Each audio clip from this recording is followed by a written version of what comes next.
chicas y chicos, ¿cómo están el día de hoy? Bienvenidos una vez más a mi canal. El día de hoy estaremos reaccionando a los episodios 9 y 10 de War of Why. Ya sé que estoy atrasada, lo siento mucho. Esta semana he estado un poco fuerte con mis deberes en la universidad, así que nada. Sé que quizá en este video muchos me van a pedir que reaccione a otras series. La verdad es que no voy a poder, chicos. Solo voy a seguir con dos series que son Love in the Air y War of Why. Sé que hay muchos que me están pidiendo Big Dragon, pero no me va a dar el tiempo, lo siento mucho. Y pues nada, chicos, comencemos de una vez porque en este video van a entrar dos episodios, así que sin nada más que decir, comencemos con el video.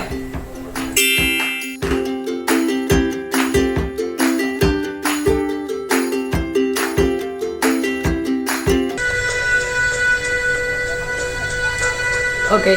hasta ahora no sabemos quién fue el que filtró el video. O sea, ahorita está apareciendo él, pero antes había aparecido la chica. Posiblemente sean ambos, ¿verdad? Como que hicieron un equipo o algo así. ¿Ya ven? ¿Ya ven? Yo lo sabía. Ah, no, esperen, fue ella entonces. Y él lo está descubriendo. Oh, ok.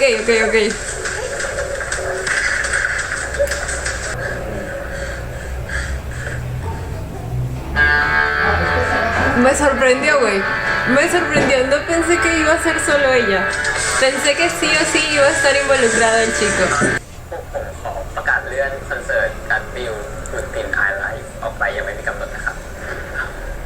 Cierto que estos dos tenían un plan.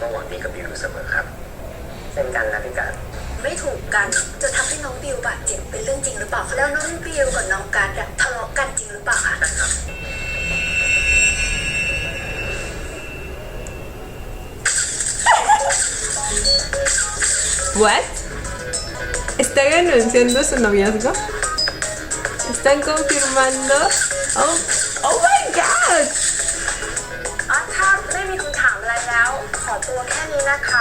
Espérenme un ratito. Ok, volví.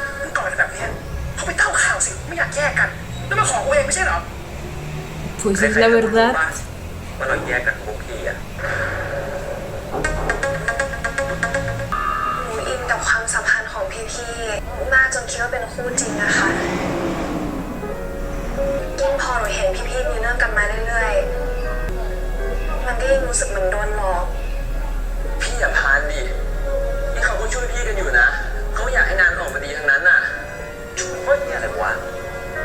Se los dije, era alguien que tenía que estar trabajando en ese edificio para que haya visto eso y que diga que Gas es violento con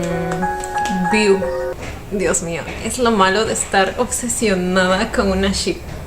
Y estoy obsesionada pero sanamente, ¿ok?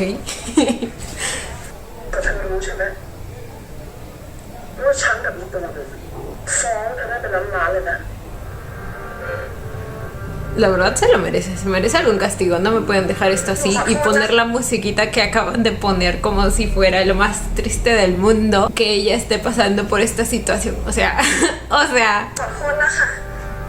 un poquito de madurez le pido, nada más, un poquito de madurez.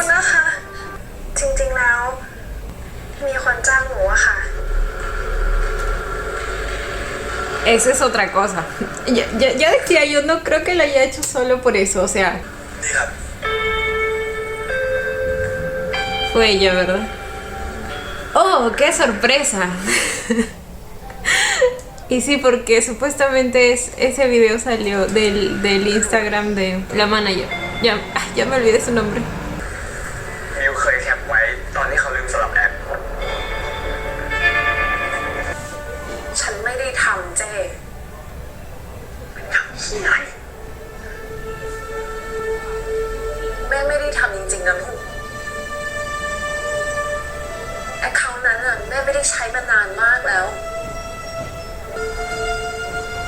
Ya no sé qué creer. Es que también puede haber sido el otro metiéndose a la cuenta de ella. Saben que no confío en ninguno de ellos, así que...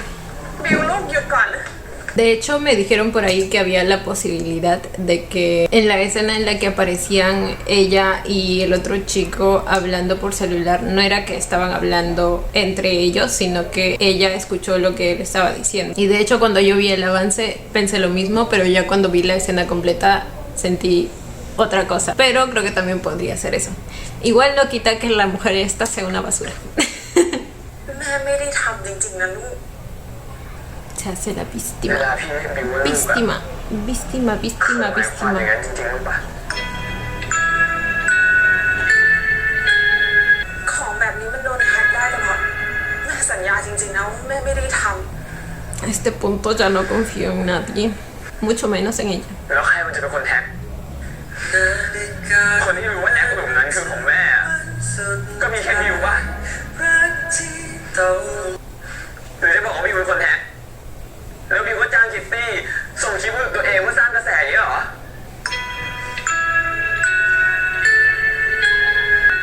ำเราบิวเป็นคนทำหรือเปล่าลูก Ay, no me jodan. No me jodan. No. No, no, no, no, no. ¿Cómo puede? ช่วยเลิกเอาดราม่ามาใส่บิวได้ปะบิวเหนื่อยแล้วอะ Oh my god. Oh my god. ไม่รู้แหละ ในงานมีคนเล่นยาด้วยถ้าให้กัสซวยติดคุกขึ้นมา ผมไม่เกี่ยว พอเป็นงี้ทุกอย่างก็เกี่ยวข้องกับพี่ตูนหมดเลยเหรอครับ Esperen, esperen. Aquí la cara que puso fue como que de extrañeza por lo que estaba escuchando. Así que supongo... Ay, no sé. No, yo no sé nada. Yo no sé nada. Lloro. ให้เรื่องมันจบไปดีๆดีกว่าเร็ว Qué amable ni que 8 cuartos. Tiene que correr sangre aquí. Ok, no. เขาบิวจะร้องแล้วพี่ครับตัดสินใจถูกไปแล้วที่ออกจากเขามา Sí, mi vida. อีกอย่างถ้าให้บิวพูดมันก็ยิ่งแย่เข้าไปใหญ่ถึงยังไงบิวก็ยังมองเขาเป็นแม่ของบิวอยู่ดีอะ Ay, no, qué bonitos. บิวจะตัดสินใจยังไงอะพี่ก็สปอร์ตบิวอยู่ตรงนี้แหละ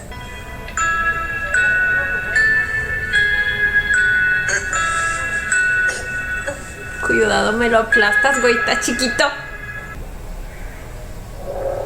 Oh. นาฬิกาคงเดินมาถึงวันสุดท้ายรักที่ต้องจบไป Su corbatita me gusta mucho. คอยเฝ้าดูเธออยู่ Está borrando todo.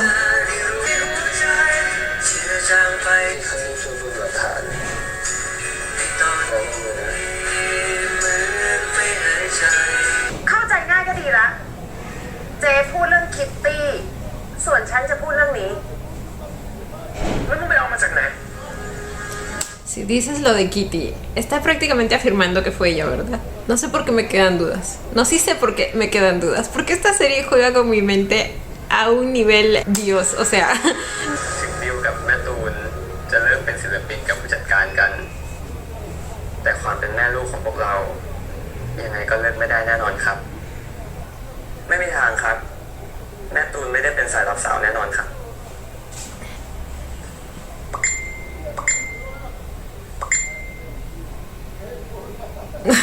como siempre, todos fijándose todo.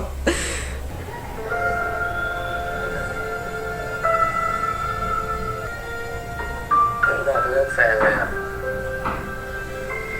บอกเลิกเขาแต่ดันติดซะเองอย่างน้อยก็ยังมีแฟนคนนี้อยู่ตรงนี้นะ ไม่มีวันเลิกด้วย แต่โทรมาคุยกับบิวก็ดี ไม่ต้องรับหรอก เรื่องบิวเอาไว้ก่อนพี่ตูน ผมยอมส่งหลักฐานที่ป้าเขาที่กับแฟนคลับไปให้พี่แล้วอะผมถามอะไรพี่หน่อยดิ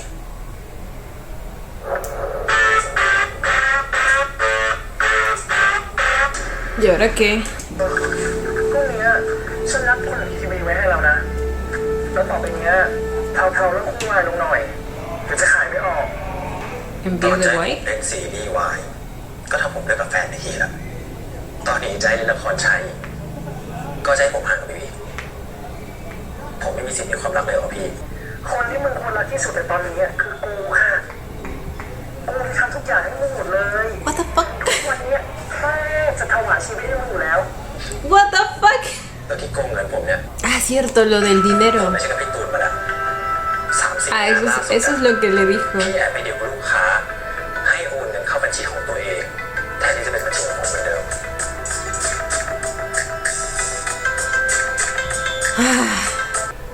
อะไรอีกอะทำอะไรอะอะไร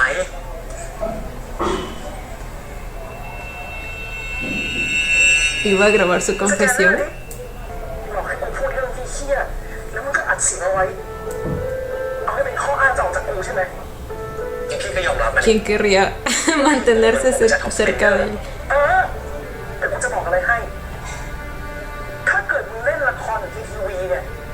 เลิกข้างรัก เลิกบ้ารักแล้วไปเล่นละครเนี่ย มึงจะได้กลับคืนมาอีกหลายเท่าเลย Perdón, pero hasta ahora, ¿cuántos de sus métodos han funcionado? มันก็โกงอยู่ดีปะ ลูกจ๋านี่มันโลกความเป็นจริงนะเว้ย มันเป็นโลกแห่งธุรกิจ ใครๆก็โกงทั้งนั้นแหละเขาทำเพื่อความอยู่รอด พอพี่ผมจะอ้วก No, ya, en serio, ¿cuántas de tus benditas trampas han funcionado? Todo se ha ido volviendo cada vez peor y peor, o sea, ถ้าพี่ ¿cuál es la lógica? พี่ก็ปล่อยผมไปเถอะ งั้นมึงก็ไปเลยมึงไปเลย ออกไปตอนแบบเนี้ยแล้วไม่มีเหตุผลเพียงพออะคนเขาจะหาว่าเนรคุณนะจ๊ะสุกัส Bueno, no sé. No sé qué pensaría la gente, la verdad. Yo simplemente pensaría que hay un problema, diferencia de opiniones o algo, pero es un problema que les concierne a ellos. No tengo por qué acusar a ninguna de las partes si es que no sé lo que pasó realmente, pero luego la gente empieza a hacer toda una deducción a partir de nada y afirmar cosas a partir de nada.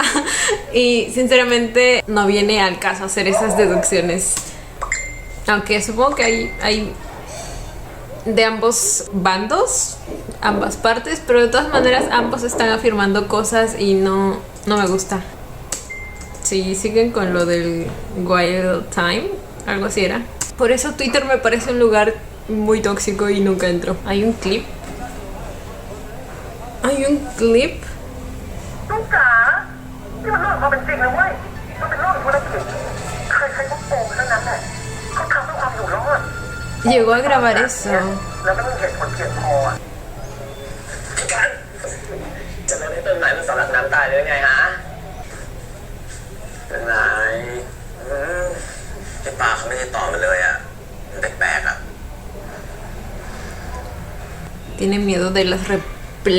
represalias que... ¿Cómo es? บิวก็เก่ง Represalias que pueda tomar. Sí, creo que es represalias. ที่คิดได้แผนนั้นได้อะ Tenía otro celular grabando. ¿Y fue idea de View? Mi niño es muy inteligente. เราแค่ทำสิ่งที่ต้องทำอีกอย่างในคลิปเขาเป็นคนพูดเองทั้งหมด เราไม่ได้หาเรื่องใส่ร้ายเขาสักหน่อยมาเด็ ¿Saben qué pienso que puede sacar a la luz Pla? Lo de la exnovia. Para que todos piensen que Gas les mintió a todos y que ha estado fingiendo con View o algo así. Y, ay, no sé, es que...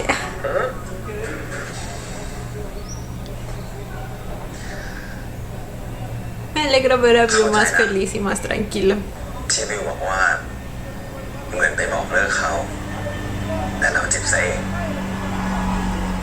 บางทีเจ็บกว่าด้วย Eso pasa cuando alguien sí tiene conciencia y sentimientos. En cambio los otros dos. แต่เดี๋ยวทุกอย่างมันจะดีขึ้นนะ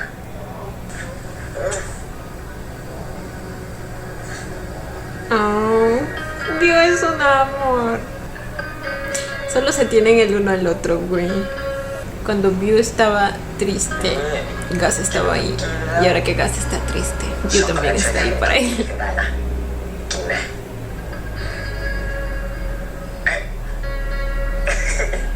งำงำงำงำงำไม่ดีขึ้นเหรอฮะ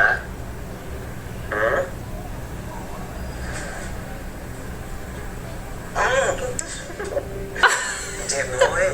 เขาไม่หายหน่อยเลย Oh my god, pensé que se lo iba a chupar. Yo dije, ¿qué? เขาไม่หายหน่อยสักทีดิ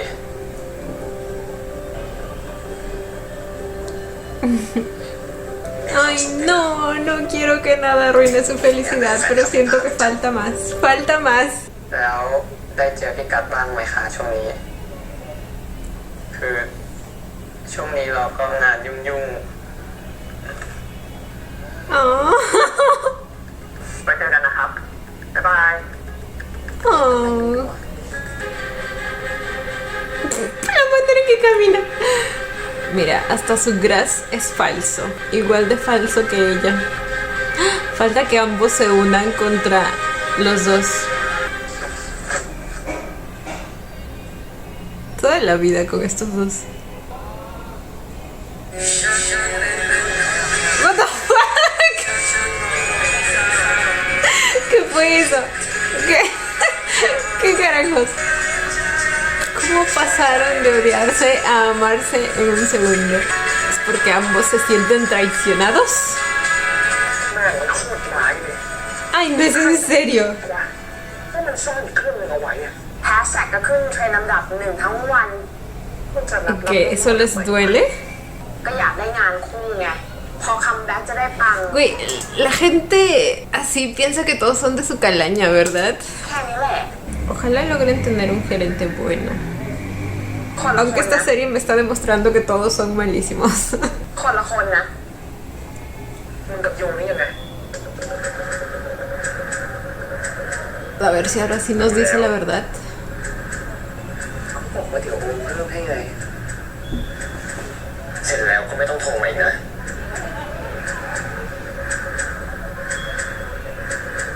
ใครทำดีลจิ๋วเดือดขนาดนี้ Ah, esto es lo que está contando ella, ¿verdad? Supongo, queriendo dejar mal เป็นใครอ่ะ a View y a Gas. O quizá View quería vengarse. ¡Ay, no sé! ญาติอะไปสร้างหนี้ไว้แล้วก็โทรมาขอเงินอะ No, la verdad no lo creo de View. Pero es que ya saben que esta serie me ha hecho no confiar en nadie. อยู่กับพี่กัดเราก็เคยตัว No, es lo que está contando ella. จัดไปสักทีได้ไหมครับ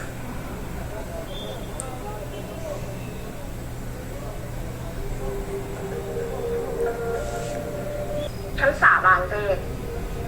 ฉันไม่ได้ท Tus fermentos me valen madre. ตอนแรกนะกูนี่ฝากมึงเอาไว้ใน100%เลย แต่พอเรื่องมันแยกออกมา Probablemente sea su plan para que él se ponga de su parte y la ayude a hacer algo contra ellos o algo así. ำบ้าเหรอเจ๊ ¿A buscar a alguien más? อยู่ในมือ Ay no, pobre del futuro artista que la tenga como manager. ทั้งเต้นเก่งทำทุกอย่างเพอร์เฟกต์ เจ้าข้าพ่อข้าข้าจะไม่มีวันให้เจ้าลอยนวลไปได้ย่า นี่น้องเขาเล่นเป็นอะไรอ่ะ ¿Por qué actúa como si estuviera rapeando? ธร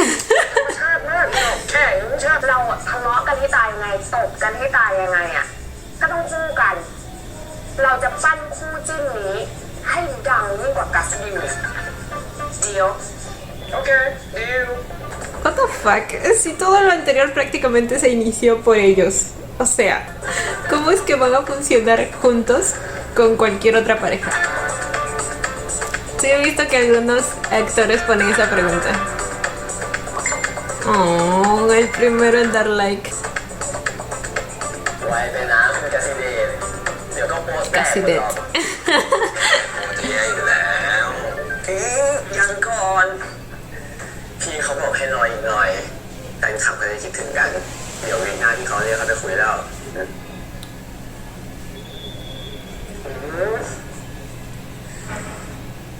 เดี๋ยวว่าจะมีสักวันนะที่เราจะเป็นแบบนี้ทั้งหน้ากองและหลังกองอะ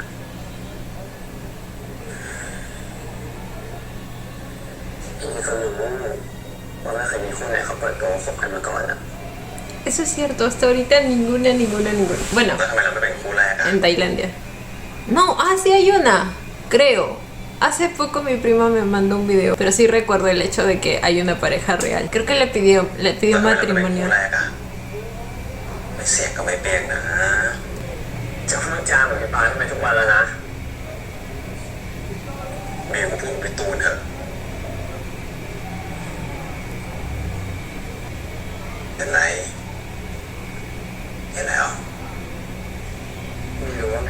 ไงบ้างนะจุ๊บๆก็คิดถึง Ay, no, mi vida, no, no tienes por qué. De verdad, si yo sacara a alguien así de mi vida, no tendría por qué extrañarla. ดีจังเดี๋ยวนี้ Probablemente lo que pasa con View es que extraña a cómo era Toon antes de que pasara todo el desmadre, ¿sí me entienden? A la Toon original y la que sí era realmente como su madre. A algunas personas les cuesta entender que esa persona ya no es la misma, que ha cambiado y que ya no es sana para su vida. เวลาบิวเครียดบิวไปแก้เล็บแล้วอะ Es cierto. ก็ใครคอยห้ามบิวล่ะฮะ ขอบคุณนะที่การบิวดีขึ้นเยอะกว่าพี่เลยนะ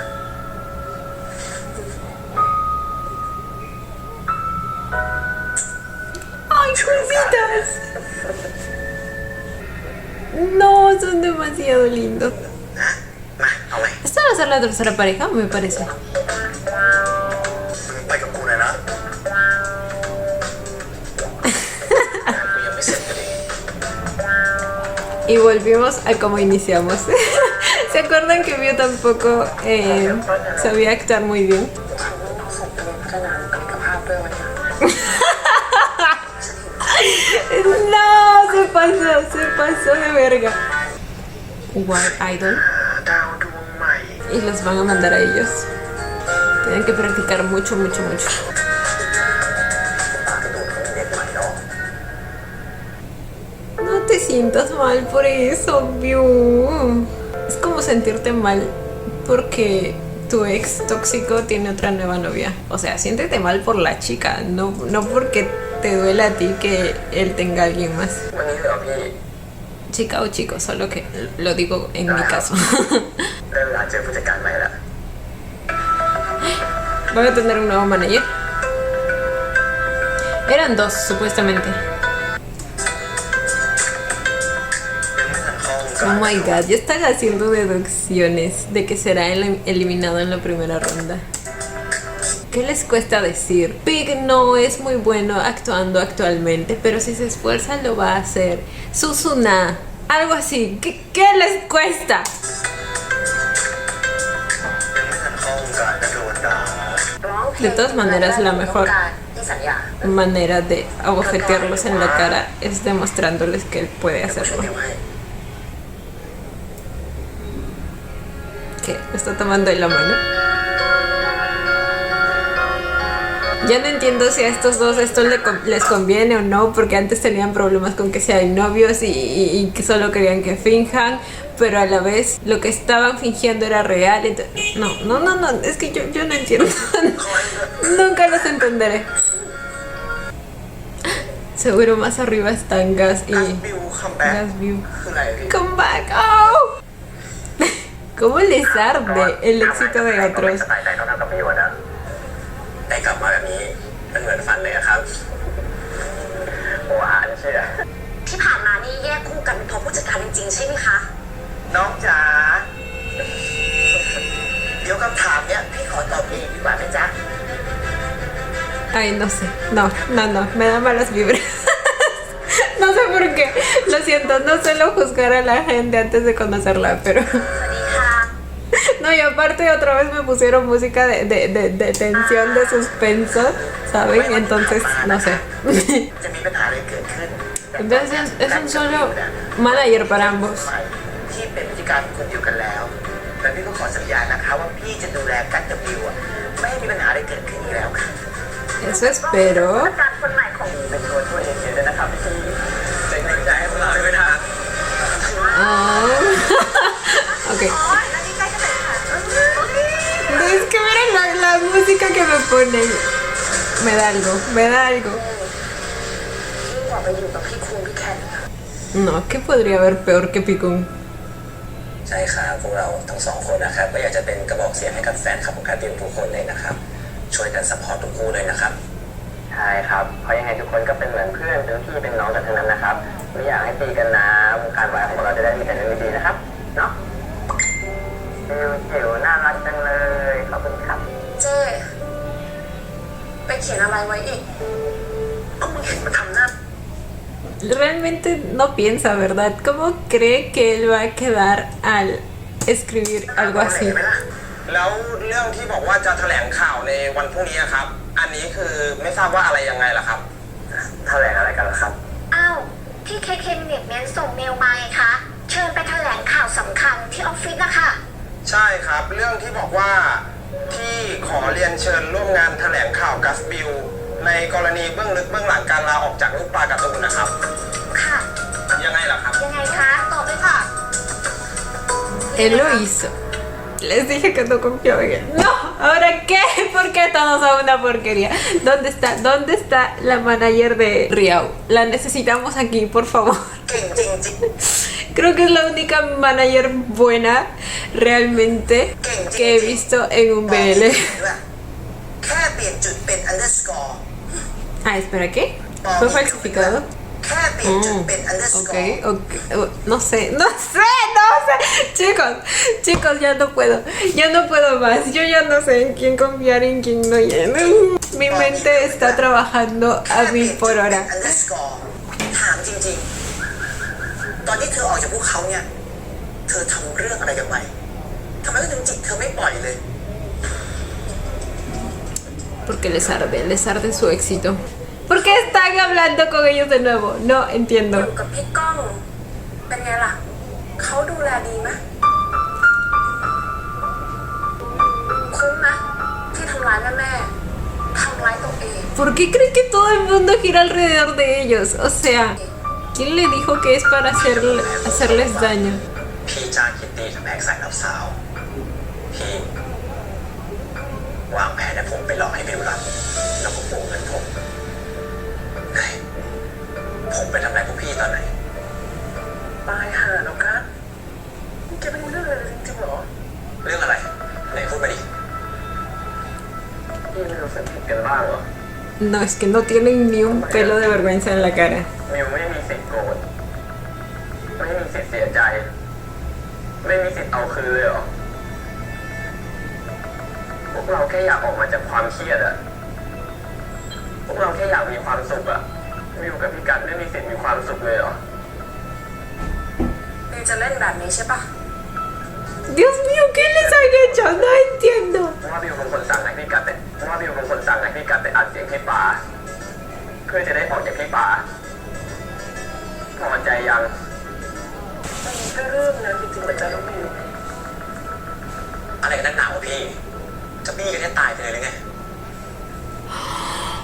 No me digan que es cierto lo de... ได้ Lo de... ตายไปเลยก็ดีเหมือนกันบิวตัวบิวจะเห็นก่อนมาแล้วบิวตายไม่ใช่เหรอบิว Vio tiene constantes ataques de asma. Bueno, no sé si es asma, pero ataques de ansiedad quizá. มีข่าวลือเกี่ยวกับพวกเราสองคนมานานแล้วนะครับแต่พวกเราไม่เคยกล้าออกมาพูดอะไรเลย ใช่ครับ Ah, la rueda de prensa era solo con ellos. Pensé que también iban a estar Fla y... ใช่ครับ คือผู้จัดการคนกลางเราสองคนไม่อยากให้เราพูดเรื่องนี้จนเราเป็นอัดนะครับ เราก็เลยตอบมาจากเขาครับ ความจริงแล้ว คือ พวกเราสองคน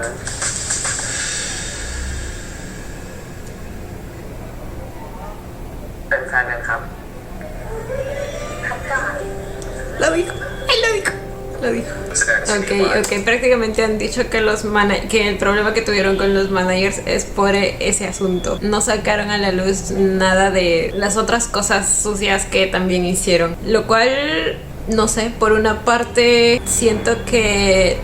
ninguno de esos dos merece ese tipo de consideración de parte de ellos, pero a la vez siento que también si lo hacían público se iba a generar un problema gigante y quizá el estrés tanto para ambas partes, yo me preocupo especialmente por ellos, iba a ser interminable por todas las preguntas que iban a empezar a hacer y toda la cosa, así que siento que es una solución válida, pero a la vez me incomoda que los otros dos queden como si nada hubiera pasado y es más, sigan representando a nuevas personas que podrían pasar por lo mismo, ¿saben? Entonces, no sé, ahí me divido. Oh. เราไม่ได้ตั้งใจทำร้ายเขาทำสงครามกัน เราก็แค่ต้องเอาตัวรอดกฎของดาร์วินก็บอกไว้นี่ครับ El que se adapta sobrevive. ผู้ที่ปรับตัวได้เก่งที่สุดคือผู้ที่แกร่งที่สุด Este güey me da mala espina. สงสัยเรื่องที่เราเปิดตัวมาคบกันคบแล้วว่าทุกอย่างไปได้เนาะ Posiblemente. บิวแฮปปี้ไหมแฮปปี้ในที่สุดอากล้องกับลำกล้องก็เหมือนกันสักทีไม่ต้องเล่นละครหลอกใครหรอก Me imagino el sentimiento de liberación después de eso.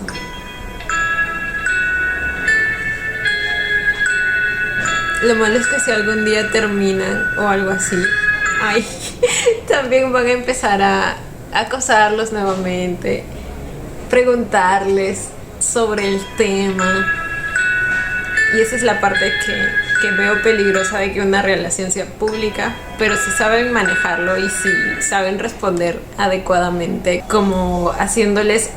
saber a todos y entender a todos que esos son temas privados y que no quieren hablar del tema, o si quieren responder, pues normal, lo hacen con tranquilidad y ya. Creo que sí puede ser un poco más liberador poder decirlo en público, pero ya depende de cada pareja. Oh my god.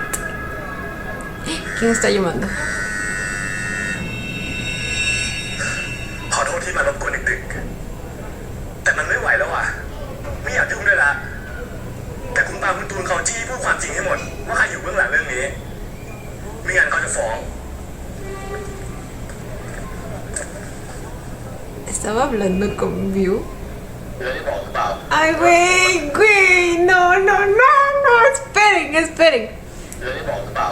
Esa es la voz de View. ที่ปรับตัวได้เก่งที่สุดคือผู้ที่แกร่งที่สุด Ay, no me jodan. ก็คือผู้ที่อยู่รอดจะเอาอะไร No me jodan.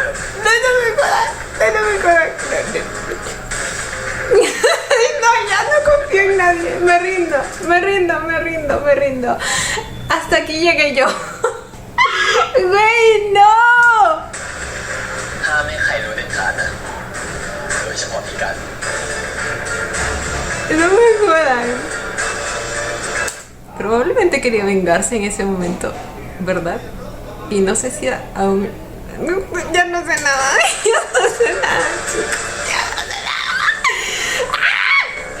No solo abrieron su relación al público. Chicos, estoy en shock.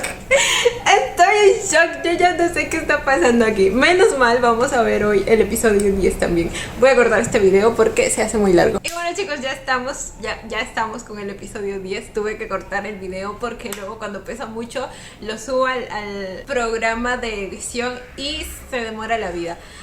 Así que... me quedé en shock. Estoy en shock. Tengo miedo. No sé si van a terminar juntos a este punto o no.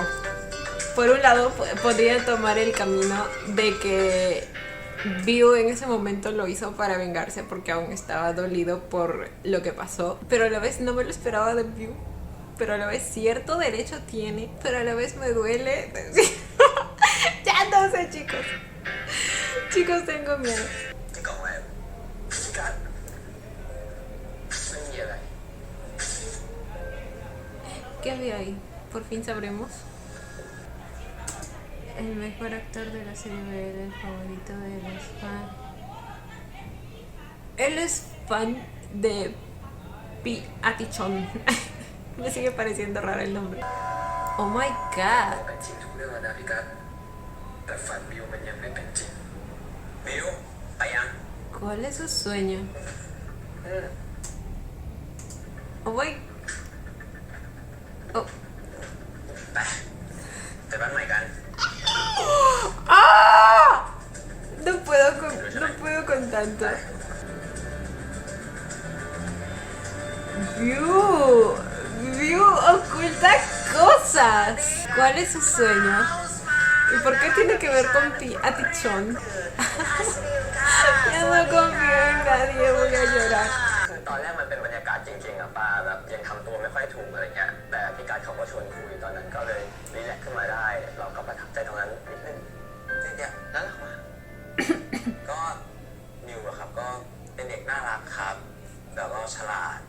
รู้เลยว่าอนาคตของเด็กคนนี้ดีแน่นอนครับ แต่ที่ไม่รู้ก็คือในอนาคตนั้นมีผมอยู่ด้วยครับ แล้วที่มีโอกาสพูดคุยกับเขาบ้างไหม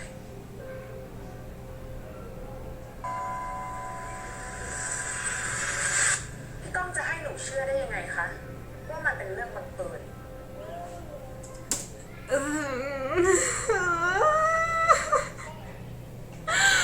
Voy a llorar, mi mente está explotando. Eso quiere decir que Tun no estaba mintiendo cuando dijo que era View y que cuando escuchó la conversación, realmente escuchó la conversación, no era que estaba hablando con Yu. What? แล้วถ้าเกิดไม่ใช่เรื่องบังเอิญ No, ya no sé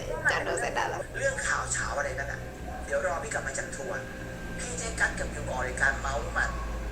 จะให้เขาพูดอวยให้ก็แล้วกัน พี่ก้องไม่ต้องทำถึงขนาดนั้นก็ได้ค่ะ ส่งมา Ay, si lo pienso mejor, dice. Bro, ya no entiendo nada. ตามนั้นครับพี่ ขอบคุณมากนะครับจีไปมือลูก ไอ้เจ๊ สมัยนี้เราไม่ต้องนิยามกันแล้วมั้งครับว่าใครเป็นเพศอะไรอะครับก็แต่ถ้าถามผมเลยนะครับก็ผมก็พร้อมที่จะบอกครับว่าก็ชอบผู้ชายครับ แต่ไม่ต้องห่วงนะครับสำหรับใครที่จะบอกว่าเป็นเกย์แล้วต้องชอบผู้ชายได้ทั้งโลกเนี่ยไม่ใช่นะครับ เพราะว่าบิวไม่มีทางยอมอยู่แล้วครับ แรงมากแรงมากค่ะ เป็นชาย แหม่เชื่อจะแหม่ Ahora siento que esta imagen adorable que View muestra es falsa. Y yo no. No puedo con esto. แหม่นะคะว่าแบบสมมติว่าการได้บิวไม่ได้ทำยังไงรู้สึกยังไงจะนอยไหม ไม่น้อยเลยป้าเอาจริงๆทุกวันนี้บิวก็ยินดีกับความสำเร็จของพี่การทุกอันอยู่แล้วอะใช่ไหม Ya no ใคร sé. ได้ก็ไว้บ้านเดียวกันอยู่แล้วอะครับ เฮ้ยน่ารักเอาไว้บ้านหลังนี้แน่ ใช่ไว้ตรงนี้เลย แกก็ผ่านอะไรมาด้วยกันตั้งเยอะนะ แกจะปล่อยให้มันจบแบบนี้จริงๆหรอ Ya no sé ni qué decir. Que tengo miedo de defenderlo y equivocarme. มากลับบ้านดีๆจ้ะนะครับ Pero en realidad alguien no tendría que volver a tener a alguien tóxico en su vida solo por pena. ฉันพูดให้แกแล้วนะ พี่การ์ดพี่ในขนาดนั้นทิ้งบิวไปที่สตูได้ไงฮะ Happy birthday to you Happy birthday to you Happy birthday Bill จิ๋ว Ay, conjugó View con yo. Surprise พี่ทันเร็ว Esperen, ya ha pasado un año entonces, ¿verdad? อยู่กับบิวอย่างนี้ไปนานๆนะ Porque en el primer episodio también le cantó.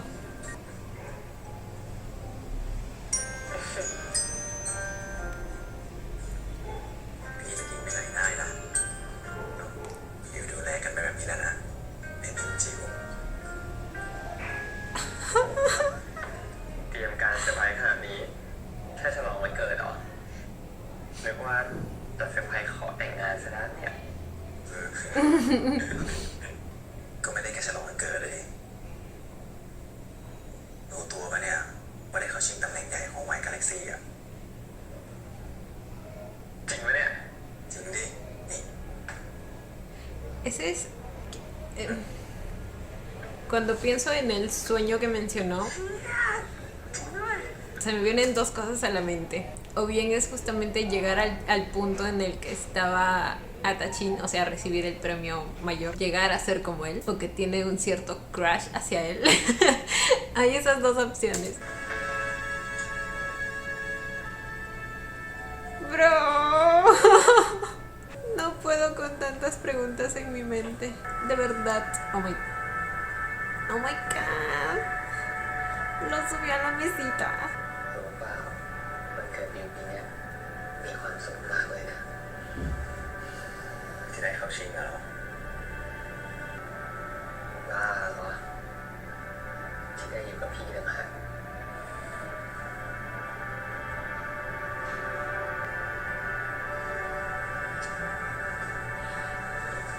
Ahí en la cocina, señores.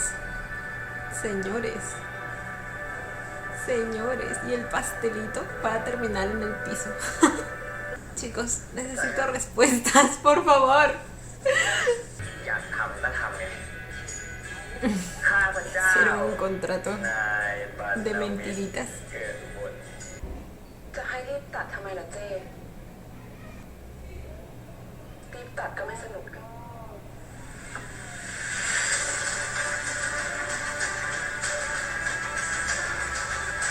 Qué miedo, ¿quién entiende a estas personas? Yo realmente... Ay.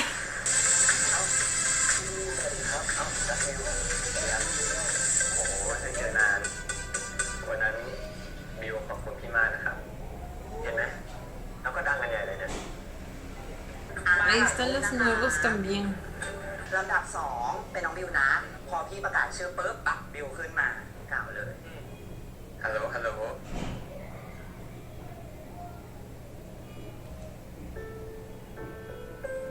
จำไว้นะว่ารางวัล The Greatest Why คือความฝันที่สูงสุดของบิว ถ้าอยากได้ก็ต้องสู้ โอเคไหม โอเค โอเค โอเคไหม Ese es su mayor sueño. บิว บิว ได้เนาะ A eso se refería, ¿verdad? โอเคพี่ครับลำดับแรกบิวลำดับ คิดถึงหาวดีลึกๆก็จะได้เข้ามาเชียร์ใช่ไหม มันใจหายแปลกๆอะพี่ปีที่แล้วเรามางานเนี้ยไม่มีใครรู้จักเราเลยอะไม่มีใครสนใจเราด้วยซ้ำก็มีแต่แม่ๆป่ะที่คอยให้กำลังใจเราอะเอาจริงปีนี้คนอยู่ข้างเราคอยมีความสำเร็จเราด้วยซ้ำครับ Porque se lo buscaron. ไม่ต้องคิดมากนะ ก็เดี๋ยวถ้าได้เจอเขาอีกเราก็คุยได้อะก็โอเค แต่ถ้าไม่ได้เจอกันอีกบิวก็ยังมีพี่นะ Ay. ¿Por qué yo está acá? ¿Van a exponer a View? มีอะไรไว้คุยกันมาได้ป่ะแม่ วันนี้ไม่สะดวกอะ ไม่ต้องมาแม่เลยบิว ถ้าไม่ได้หมายความว่าอย่างนั้นจริงๆบิวทำได้ยังไง อะไรอะพี่ Ay. พูดอะไร Bueno, quiero saber la verdad, yo también. บิว Me pregunto ahora si esos ataques son reales. วันนี้ไม่ต้องชักแล้วเนาะทุกคนก็รู้หมดแล้วว่านี่แกทำแบบ acting ใจเย็นเนาะ acting อะไรของพี่พี่พูดอะไร acting อะไรหรอ ก็บิวอะล็อกอินแอคเคาท์ใน iPad พี่เวลาบิวเสิร์ชอะไรดูอะไรที่เห็นหมด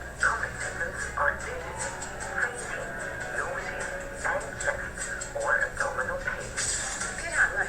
บิวจะเซิร์ชดูอาการคนชักทำไมหรอ ถ้าไม่ได้เอาไว้เล่นเพื่อตัดบทเวลาถูกจิ้งจุกแบบเนี้ย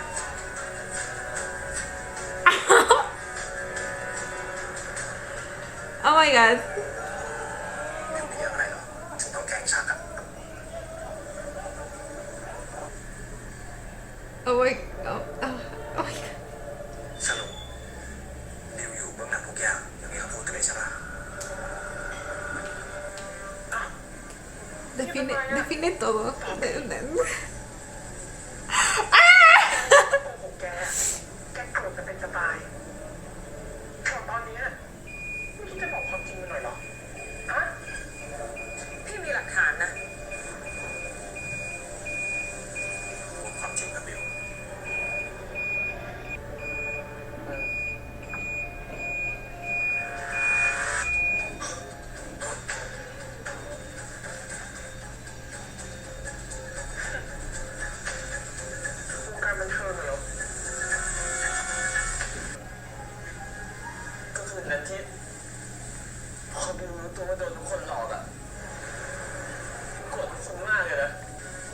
มันคิดแผนเราคือมันจะได้ออกจากทุกคนเหรอ กลับไปก่อนเถอะอีกนิดจะโกรธจะกลายเป็นเกลียดแล้ว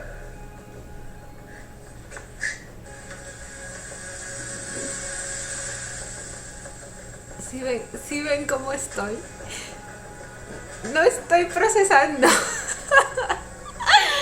Güey. ทำให้ตัวเองเป็นเหยื่อก่อนทำให้มันมีแรงมากกว่านี้ก่อนจะได้ออกไปอยู่ด้วยตัวเองได้ Esperen. อยู่ด้วยตัวเองได้ Entonces él liberó su propio video. Mejor dicho, le pagó a la chica para que lo hiciera usando la cuenta de... Y también lo de gas. Y... Oh my god. พี่ก็เลยใช้แอคอยู่พี่ตูนทักไปหาสายรับสาว แต่สายรับสาวเป็นใครไม่รู้เลยอันนั้นมันบังเอิญจริง ถ่ายคลิปที่พี่ซ้อมเต้นจนทำคนเล่าตกกับข่าวที่พี่ติดเหล้าอ่ะ มันเกิดก่อนที่บิวจะรู้เรื่องแผนมาดูรักไม่ใช่หรอ เรื่องอย่างนี้ที่ทำไปก็ไม่ได้แปลว่าทำไปเพราะโกรธพวกเราเลย ๆไม่ใช่นะพี่ พี่ตูนพูดไม่ดี ตอนที่บิวเขาแอบพี่ตูนอ่ะ มันมีคลิปที่พี่การทำเหล้าตกตอนไลฟ์ตกไปหาสายรับสาวแต่แรกแล้วนะพี่ ยังไงตูน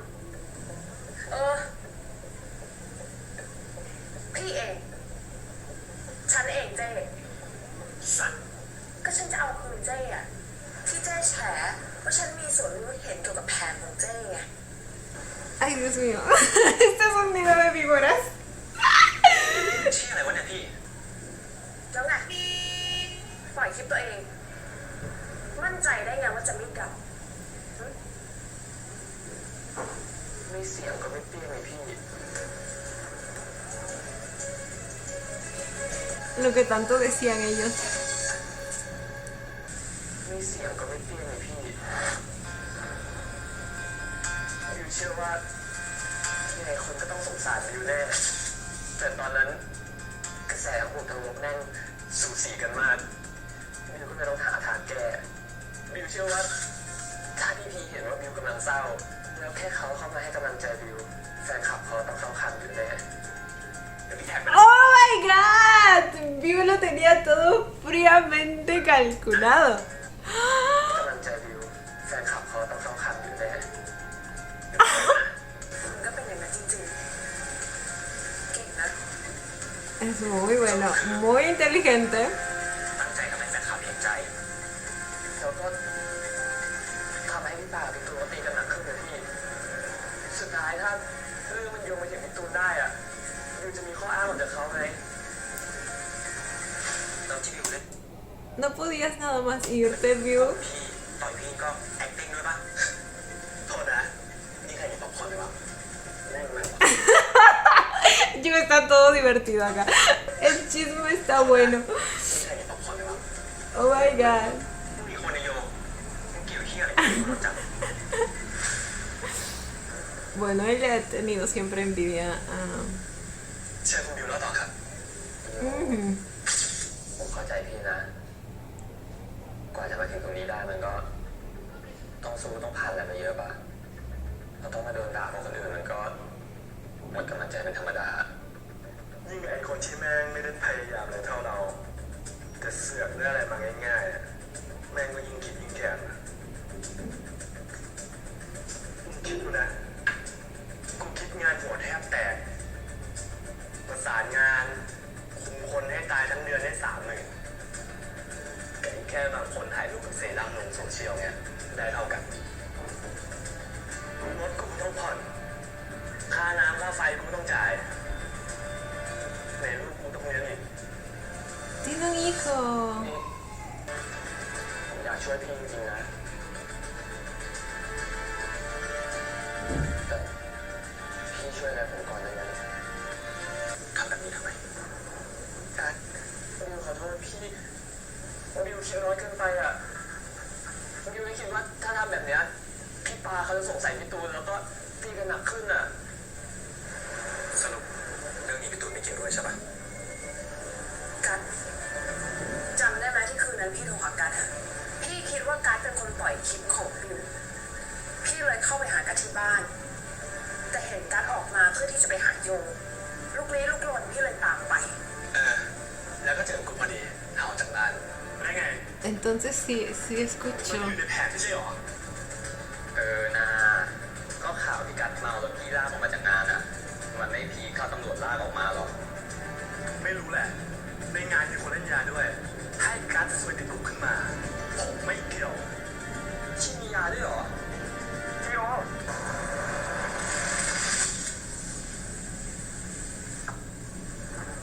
บิวเป็นคนแจ้งตำรวจเนี่ยนะ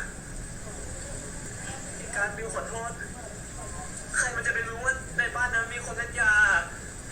บิวแค่อยากได้ภาพที่พี่โดนเล่าจากบ้านอะบิวนะบิวคือพี่สาวแล้วถ้าพี่สู้คดีไม่ชนะจะเกิดอะไรขึ้นบิวได้คิดไหมก็พอบิวรู้ว่าพี่จะติดคุก No, salió igualito a la manager, güey. พอบิวรู้ว่าพี่จะติดคุกเพราะบิวอะบิวรู้สึกผิดมากจริงนะพี่บิวรีบไปหาหลักฐานมาช่วยพี่ออกจากคุกไงบิวเสียใจจริงๆนะพี่การเสียใจใช่เหรอเจ๊รับทำไมฮะเจ๊รับทำไม นั่นแหละครับคุณก้องผมเลยสนใจจะลองพากัสกับบิวไปอุตสาหกรรมใหม่อย่างเช่นหนังโรง น่าสนนะคะคุณไทย แต่ในยุคนี้คู่วายอยู่เยอะแยะมากมายเลยนะคะทำไมคุณไทยถึงเลือกกัสบิวอะคะ ก็เขาเป็นตัวแทนศิลปินรุ่นใหม่ฮะที่เจอกับปัญหารุมเร้าแต่ก็ประคับประคองตัวเอง คุณไทย Bravo, bravo. Hay ciertas cosas de las cuales tenemos que actualizarle. โตเลยนะคะ Oh my บ god. อกมาตรงๆดีกว่าค่ะ คุณก้องครับ ตอนนี้เขาดังที่สุดแล้วนะครับ ยิ่งดราม่ายิ่งทำเงินแต่ถ้าคืนนี้ได้รางวัล The Greatest One แล้วด้วย Oh, ok, esa es la razón original. Como les encanta el ส drama. งสัยแกตั้งแต่เรื่องคลิปอยู่แต่ละทำไมไม่ทำอะไรเพราะมันรักแกไง พี่ให้โอกาสบิวหลายรอบแล้วนะ ถ้าบิวไม่กล้าคุยต่อหน้ากัดอ่ะ ก็มาคุยกับพี่ก็ได้ ขอโทษมันสักหน่อยก็ยังดี แต่นี่อะไรนี่เชื่ออยู่แบบนี้ไม่ยอมพูดอยู่แบบนี้เพราะว่าแกอยากได้รางวัลนี้มากใช่ไหม Y sí, ese es su mayor sueño, al parecer. มันกาแฟเลยปะที่พี่ยังทำไม่ดีกับบิวได้เลย นี่บิวก็แค่เอาคืนไงก็หายกันปะ ครับเพื่อนจะเป็นพี่อะไรเลย ก็ใครเป็นคนบอกกับบิวอะไม่อยู่วงการเนี่ยยิ่งปลอมยิ่งแซ่บคนไม่ยิ่งชอบไม่ใช่เหรอนี่ไงจำได้แซ่บสงใจแล้วไง แต่มันก็ไม่ได้หมายความว่าบิวจะมาทรยศพวกพี่แบบนี้ได้ เข้าใจปะ No, claro, como ellos nunca lo hicieron. ตอนที่ทำพี่บอกว่าทำไปเพราะรักบิวไงนี่บิวก็ทำเพราะรักตัวเองแล้วมีการบ้านไม่ได้เหรอทำไมวันนั้นพี่ต้องเขาจ่ายค่าปิดปากไปแล้วไม่ใช่ Que ama a Gas, dice. Después de haber hecho lo que... วันนั้นพี่เหรอ Quizá lo ama, pero ama más ese premio. Mucho, mucho más ese premio. พี่จะเอาไหมเดินออกไปแฉบิวต่อหน้าทุกคนเหรอต่อหน้าแฟนคลับบิวเนี่ยนะขอโทษเถอะใครไม่จะเชื่อพี่วะพี่มันไม่มีหลักฐานอะ Gus lo grabó. Gus lo grabó. ¿Y quién se lo enseñó? View. Desde ahí ya podíamos ver que View no era tan inocente como aparentaba. Y no me di cuenta. Oh my god. พี่มันไม่มีหลักฐานอะ Oh my god. Estas personas se enseñan el uno al otro a ser unas víboras. ฝากจริงให้หมดว่าใครอยู่เบื้องหลังเรื่องนี้ไม่งั้นเขาจะฟ้อง เราได้บอกป่ะ Oh, espera, fue él. ชี้อยู่หลังกูเหรอกูจ่ายเงินให้มึงไปไม่รู้เท่าไหร่อ่ะเชื่อไม่ได้พี่ถูกให้ผมมากกว่า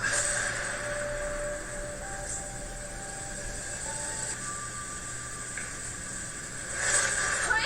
กัดหยุดมึงชี้มากนะเอามันจากพี่ตูนไปแล้ว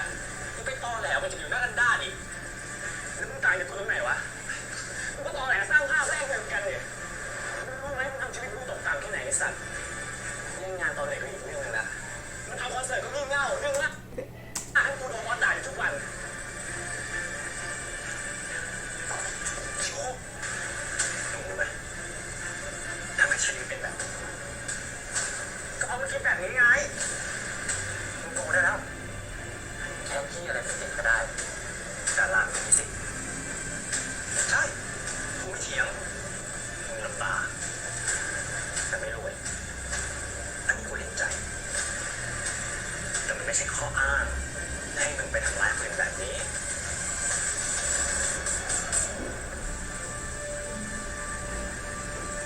บิวด้วยตัวเองเจ็บไม่ใช่เหตุผลไปทำให้คนอื่นเขาเจ็บปากยังไงในคลิปเสียงนั้นก็ไม่ได้บอกอยู่ดีนี่ว่าบิวอยู่เบื้องหลังเรื่องอะไรอะแชร์ไปยังไงพี่ก้องก็ช่วยได้อยู่ดียังไงบิวขอตัวไปเตรียมตัวรับรางวัลก่อนนะครับ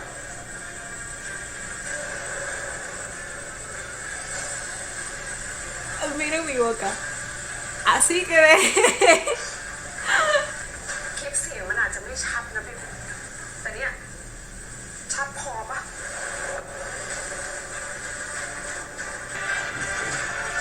Es un vivo. Oh my god. Oh my god. Qué drama. ทำแบบนี้ทำไม No, miren su carita de pobrecito. Oh my god. Si al principio ni siquiera podía hacer una bendita escena, ahora es un maestro de la actuación, güey. O sea.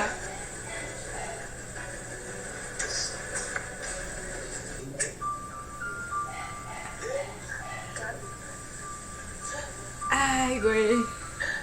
บิวขอโทษที่บิวบอกพี่เรื่องบิวอยากออกจากพี่ตูนมาอยู่กับพี่อะมันคือเรื่องจริงนะพี่บิวรักพี่มากนะบิวรักพี่มากจนบิวลืมถึงใจทุกคนน่ะให้อภัยบิวได้ไหมนะ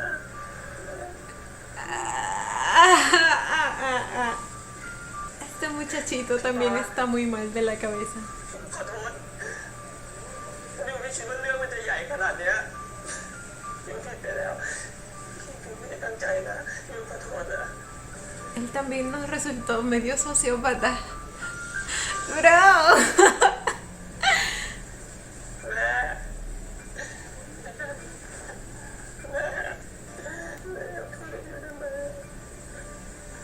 แม่รู้ว่าบิวไม่ใช่คนอย่างนั้นไม่ใช่หรอแม่อยู่กับบิวมาตั้งกี่ปีอะไม่รู้ทำไมบิวเป็นอย่างนี้อะ No, por supuesto que lo sabe. Por supuesto que lo sabe. Hasta hace un momento estaba dispuesto a ir y recibir ese premio así como si nada. O sea, y ahora mírenlo, actuando así solo porque está totalmente expuesto enfrente de todo el mundo. เร็ว Oh, está oculto.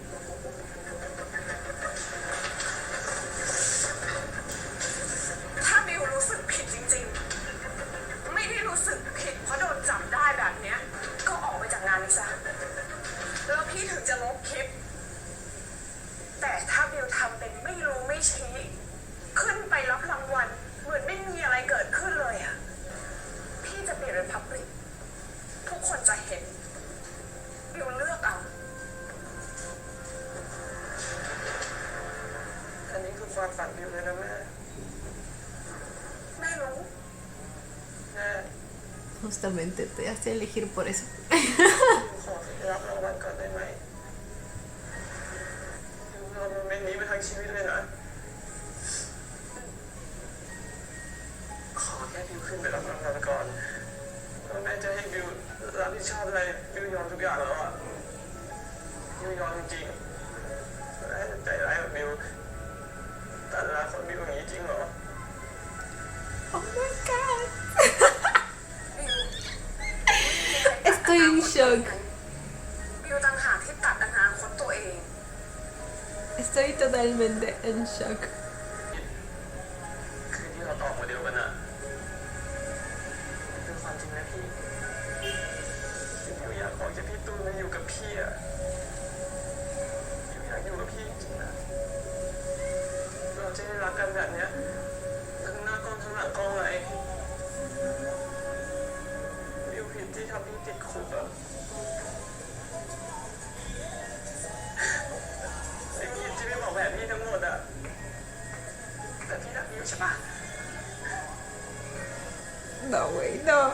จะยกโทษให้บิวได้ใช่ปะ No. พี่ไม่รับบิวคนนี้ A mí tampoco. พี่อยากได้รางวัล El ไม่ส anterior นใคร sí. เลย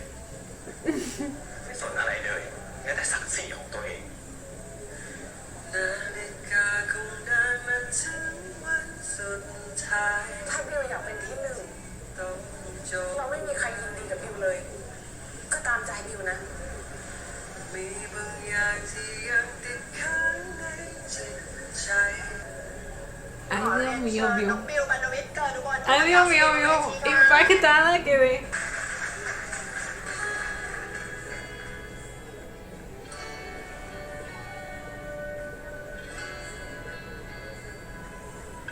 บิวอยากใช้โอกาสตรงนี้พูดขอบคุณทุกคนหน่อยนะครับ ที่ทำให้บิวได้มายืนอยู่จุดนี้บิวอยากขอบคุณแม่ตูนพี่ปาพี่ก้องแล้วก็แฟนคลับทุกๆคนเลยนะแล้วก็พี่กันบิวรักพี่มากจริงนะแล้วขอโทษ Todos emocionados porque dijo, te amo. พี่ไม่ให้รับบิวคนนี้คนที่อยากได้รางวัลจนไม่สนใครเลย ไม่สนอะไรเลยแม้แต่ศักดิ์ศรีของตัวเอง ถ้าบิวอยากเป็นที่หนึ่ง เราไม่มีใครยินดีกับบิวเลย ก็ตามใจบิวนะ บิวขอใช้พื้นที่ตรงนี้ พูดถึงแฮชแท็กสงครามผู้จัดการหน่อยนะครับบิวขอโทษแม่ตูน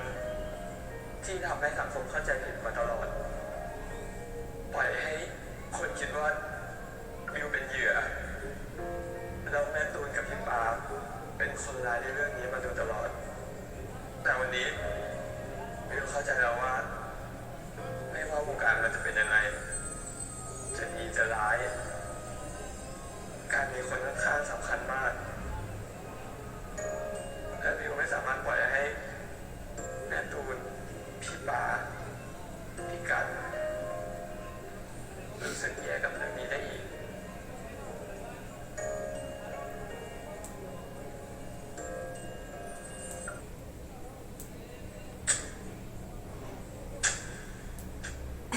Todos pidiendo traducción, ¿vieron? Como cuando somos fans internacionales. ไม่ต้องพูดถึงลูกไม่ต้องสัมภาษณ์แล้ว เพราะมันไม่เป็นไร เราทำสัญญาไว้แล้วนะ เพราะเมื่อฉัน เพื่อผูกมัดที่เป็นหน้าลูก อ่านผ่าน ดูแลกันและกันตลอดไป หยุดเสีย ไม่มียุติสัญญาด้วย เธอแม้มันทรมานอยากให้รักของเราจบตรงนี้ ¿Qué dice? Siéntete mal por los interfans. Pues sí, güey, sí.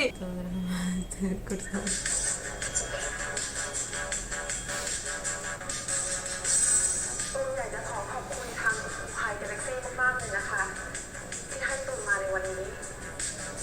ตูนตั้งใจมากๆเลยค่ะ ที่จะมายินดีกับลูกของตูน และตูนอยากจะมาบอกว่าตูนอยากยุติข่าวเกาเหลาทั้งหมดเลยนะคะ ขอด้วยค่ะ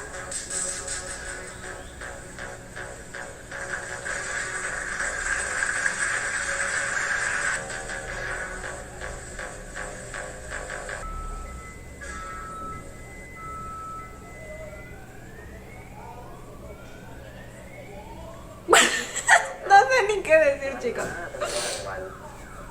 ถ่ายกับลูกผู้ชม ตัดสินใจถูกแล้วใช่ไหมลูก ขอให้พักหายใจหน่อย เดี๋ยวถ้ามีงานค่อยกลับมาหรือถ้าไม่ Va a tomar un descanso. ทำแล้วติดใจอาจจะไม่กลับมาก็ได้ ไม่มีทางมิวเกิดมาเพื่อเป็นนักแสดงนะลูก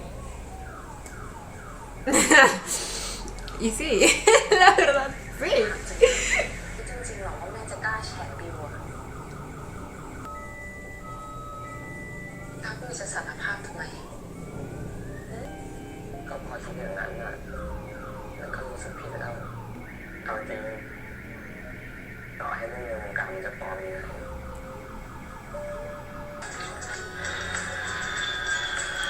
Se va de viaje. Estoy muy choqueada. Es que no salgo del shock.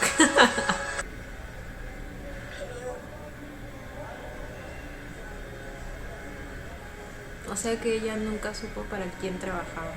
เดินทางปลอดภัยนะคะ ¿Cómo es que sabía que estaba viajando? ขอบคุณนะถ่ายรูปคู่กันไหม ถ่ายรูปหมู่กันดีกว่า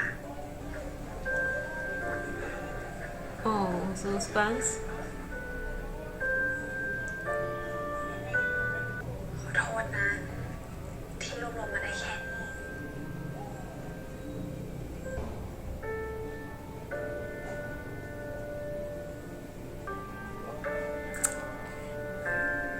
La verdad, esos son los más valiosos. Los que están ahí a pesar de todo. งั้นก่อนกลับเดี๋ยวบิวขอถ่ายรูปทุกคนเก็บไว้หน่อยนะครับ ขอถ่ายรูปด้วยคนได้ไหมครับ Gas.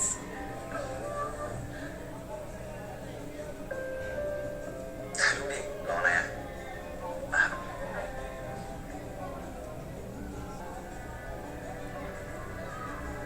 Yo en mi cabeza estoy como que, chicas, ya se pueden ir. Pero ellas siguen ahí paradas. Quieren enterarse del chisme. ถึงมันจะไม่มาแล้วอะต้องมาส่งดีวันที่บิวมาจากอุบลน่ะพี่ยังมารับเลยจะกลับพี่ก็ต้องมาส่งดิแล้วรู้ได้ไงว่าบิวกลับวันเนี้ยพี่ตูนเขาบอกอะจริงๆพี่ยังโกรธบิวอยู่นะ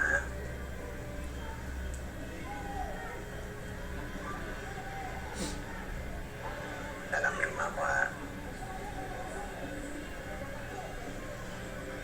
พี่ก็คิดว่าบิวน่าจะได้เรียนรู้แล้วนะ Y sí, espero que realmente lo haya entendido. บิวอาจจะไม่ได้เรียนรู้เลยก็ได้ที่บิวเลือกไม่เอาจากวงการเฉยๆแต่ไม่สารภาพทุกอย่างบนเวทีอะบิวแค่อยากสร้างสิ่งให้คนรักแล้วก็เห็นใจนะสุดท้ายบิวแค่อยากให้คนรักนะสุดท้ายบิวก็เห็นแก่ตัว ทุกคนที่เข้ามาในวงการนี้อะก็อยากให้คนรักแล้วก็ยอมรับกันทั้งนั้นแหละบิวแค่ต้องเมคชัวร์ว่าสิ่งที่บิวทำเพื่อตัวเองอะไม่ได้ทำร้ายใครก็แค่นั้นแหละถ้าบิวทำร้ายคนนะบิวทำร้ายทุกคนนี่ของเกลียดบิวแล้วใช่ไหมทำเลยที่บิวจะขนาดนั้นอะใครเป็นคนกำหนดว่าเป็นดาราต้องมีพร้อมทุกอย่างนะดาราก็คนนี่แหละแล้วคนมันก็มีสองด้านอยู่ที่ว่าจะเห็นครบทั้งสองด้านไหมเห็นมากน้อยแค่ไหนแค่นั้นเองพอเห็นครบทุกด้านแล้วมันจะรักอยู่ไหม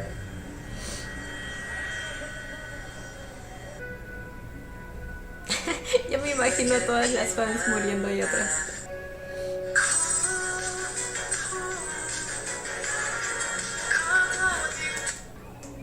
Au.